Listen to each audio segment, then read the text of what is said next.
नमः शिवाय भक्तगण। आज मैं भगवत गीता के चौथे अध्याय के बारे में चर्चा करने जा रहा हूँ। गीता के चौथे अध्याय को ज्ञान कर्म संन्यास योग के नाम से जाना जाता है। इस अध्याय में भगवान श्री कृष्ण अर्जुन को समझाते हैं कि यह ज्ञान सूर्य को दिया गया था और यह कर्म के प्रति फल की इच्छा के बिना कर्म करने के महत्व के बारे में बताता है। यह अध्याय कर्म के बंधन से मुक्त होने, ज्ञान प्राप्त करने और अपनी आत्मा को पहचानने के तरीके को सिखाता है।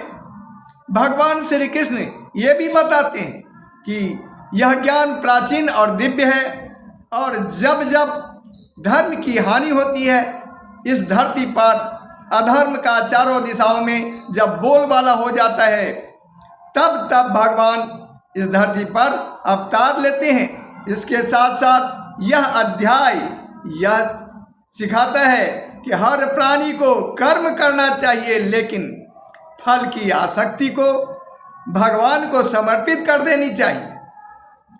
कर्म और ज्ञान का योग सबसे पवित्र करने वाला तत्व है जो सभी पापों को धो सकता है। ज्ञानी पुरुष कर्म के बंधन में नहीं पड़ता है।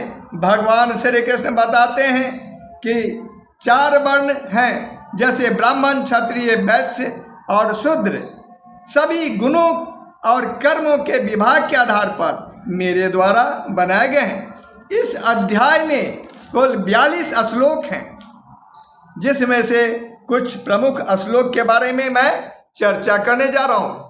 इस अध्याय के श्लोक 7 में यदा यदा ही धर्मस्य ग्लानिर्भवति भारत अभ्युत्थानम धर्मस्य तदात्मनं सृजाम्यहम्, और 8वां श्लोक है परित्राणाय साधूनां विनाशाय च दुष्कृतां धर्म स्थापनार्थाय संभावनामि युगे युगे। इसका अर्थ है जब जब धर्म की हानि होती है और अधर्म की वृद्धि होती है, तब तब मैं अवतार लेकर प्रकट होता हूँ, सज्जनों की रक्षा करने, दुष्टों का विनाश करने और धर्म की स्थापना करने के लिए हर युग में जन्म लेता हूँ, ऐसा भगवान श्री कृष्ण कहते हैं। तो भक्तगण, ये थी भगवद गीता के चौथा अध्याय के बारे में जानकारी। मेरा अगला वीडियो देखने के लिए मेरे इस चैनल को लाइक एवं सब्सक्राइब करें, साथ ही अपने साथियों को भी शेयर कर दें। अगले वीडियो तक के लिए आपसे विदा चाहता हूँ। जय श्री कृष्ण।